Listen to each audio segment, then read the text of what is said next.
G'day team, and welcome back to another tiny build scale modeling video. Today I'm going to show you how to paint up a US Airborne Paratrooper from D-Day Normandy. I'm using this beautiful 1/35 scale figure from Black Snake Models. Honestly, the detail on this figure is unreal. I actually painted two of them, but I'll just be showing you one for this tutorial. With that being said, let's jump into it. If you haven't already, get your figure off the sprue or base and fully assembled, ready to paint. Personally, I like to leave the head separate. I just find it a lot easier to paint the face, neck, collars, and undershirts without the rest of the body in the way. Completely up to you though, it just comes down to personal preference. Like always with our figure painting, we'll start with 2 to 3 thin coats of Vallejo black primer. Once that's dry, we can take some white and spray it from the top of the figure down. This gives us a bit of artificial shadowing. It might seem like a small step, but it really pays off later on. Make sure you do the same on the head and helmet as well.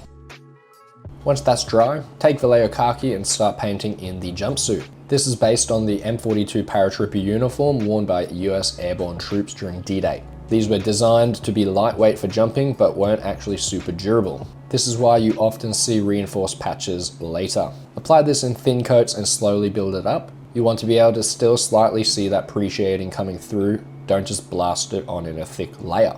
Next, take Vallejo grey and paint in the reinforced elbow and knee pads. These were added to help with wear and tear, especially during combat and landing. You can also use this colour for the leg straps and harness straps running around the figure. Throughout all of this, try and paint from the middle outwards. This really helps reduce mistakes and overpainting.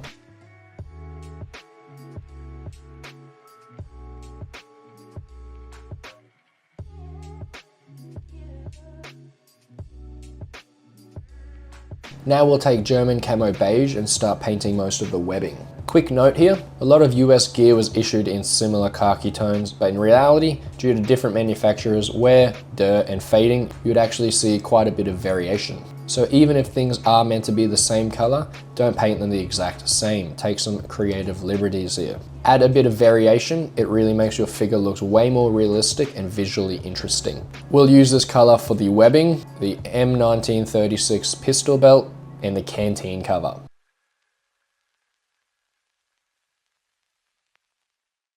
If your figure has an M1924 first aid pouch, use khaki grey here.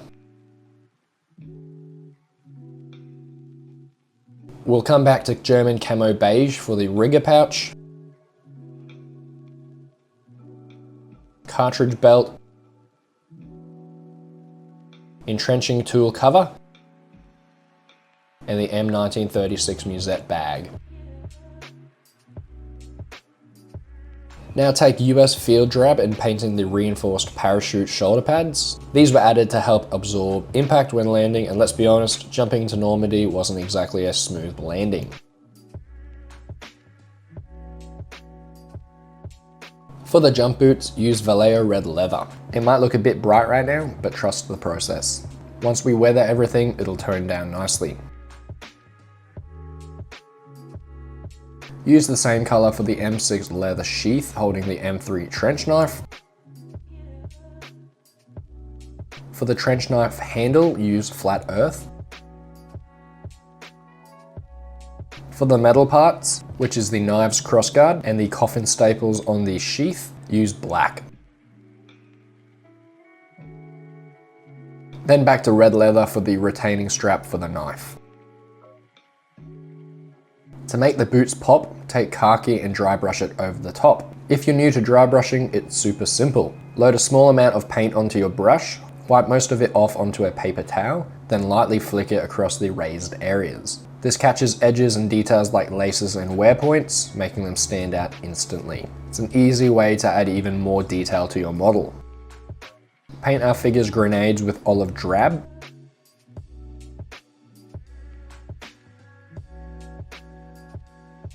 And then add a small yellow ring using US interior yellow.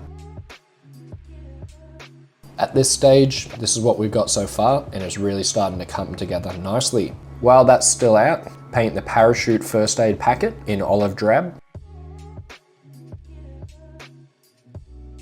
and our paratrooper's undershirt. For our troopers M1, flat earth for the wooden stock,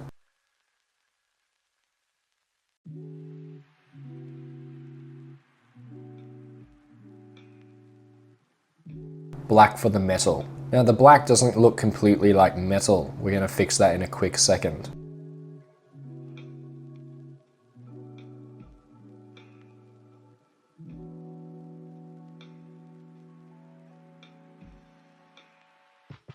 We'll use red leather for our M1 strap,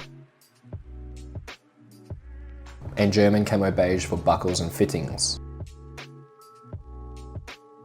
Once our gun is dry, lightly dry brush white aluminium over the metal parts to create a subtle worn steel effect. It's going to make that black look a lot more metallic without being over the top. Use basic skin tone for the hands, take your time here. If you make a mistake, no stress, just clean it up.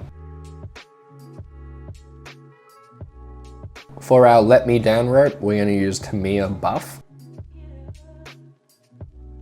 And for our entrenching tools handle, we're going to use yellow olive.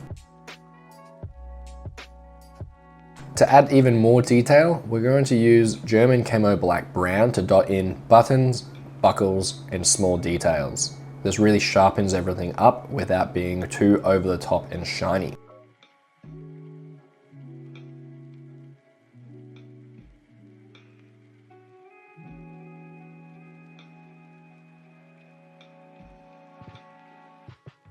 For the 101st Airborne Division patch, black for the base. If you make a mistake or overpaint or just want sharper lines, you can come back in with khaki like I did after to tighten everything up. We'll use white for the eagle. At this scale, it doesn't have to be perfect, as long as it vaguely resembles the shape of the eagle's head. And lastly, for the airborne title and the beak, we'll use US interior yellow. Again, it doesn't need to be perfect, just aim for the right shape. If you want tighter lines or you make a mistake, that's all right. Just go back in with your other colors and fix it up. Quick question for you guys. Do you prefer painting your patches by hand like this or using decals where possible? I'm keen to see what everyone's doing. Leave a comment below. And that's our body done. For face painting, we're going to start off with 2 to 3 very thin glazes of flat flesh. Keep it thin here as we don't want to ruin the fine details of the face with too much paint. Once you're happy with how it looks, we're going to come in with some medium flesh on the eye sockets, neck, and mouth. Again, keep it thin here. We don't want to ruin the detail that the model's face already has. This may look very stark, but we're going to blend it in later on. Once you're happy with that, use brown rose on the cheeks and the chin to give it some warmth. Again, keep it thin.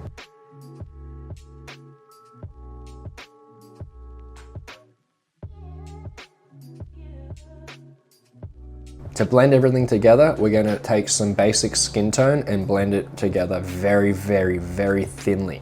We want to still be able to see those tones underneath, but we want to tone it down and blend it so nothing looks too stark. Keep it subtle and let those tones show through just enough to see some different color in the face. I know it's a bit hard to see on my model here, but trust me, it does look good. Use medium brown to lightly feather in some eyebrows for our figure and dot in his eyes. At this scale, don't paint the whites. It almost always looks overdone and sometimes it looks straight up creepy. Dots in his eyes at this scale are enough to give his face some life.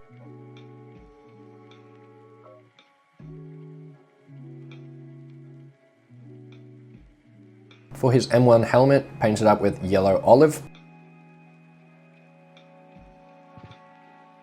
Paint up the helmet straps with red leather.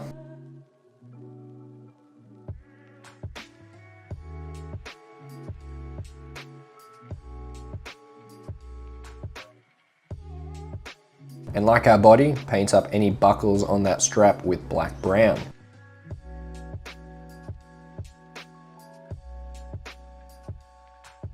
For the netting on his head, use a mix of browns, greens, and khakis. This will simulate burlap and foliage. This was super common for Normandy paratroopers trying to break up their silhouette. To paint mine up, I used beige brown, Luftwaffe camo green, and khaki.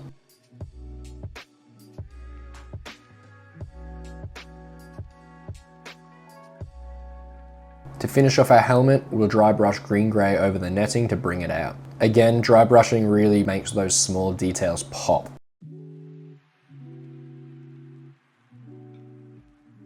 And that's our head done. We can now glue our head onto the body.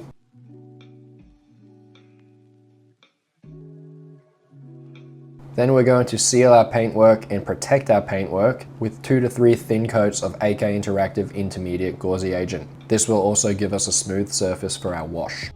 Now for the fun part, weathering. Load up a dark enamel wash and apply it all over the entire model, even the face. Let it sit for about 5 to 10 minutes.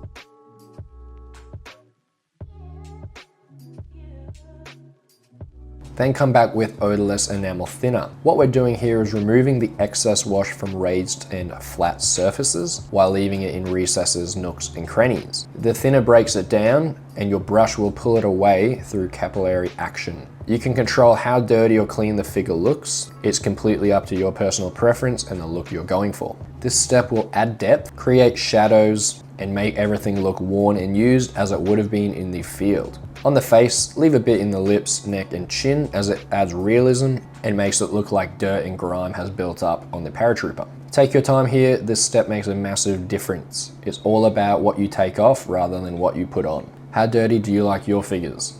Super clean straight out of the factory or properly muddy and battle worn? Let me know down below. Leave it to dry for at least 6 hours or so, longer if you can.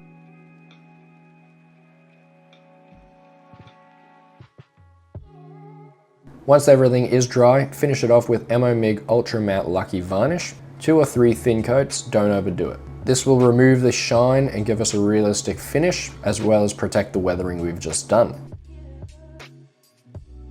And that's our US Airborne Paratrooper all finished up. Hopefully you guys found this helpful. There's a lot going on with these figures, but if you take it step by step, they come together really nicely. If you did enjoy the video or learnt something new, make sure to like and leave a comment below. If you're new here, consider subscribing and checking out other videos on the channel. And let me know what you might want to see next. Until next time, happy modeling, and I'll catch you in the next one.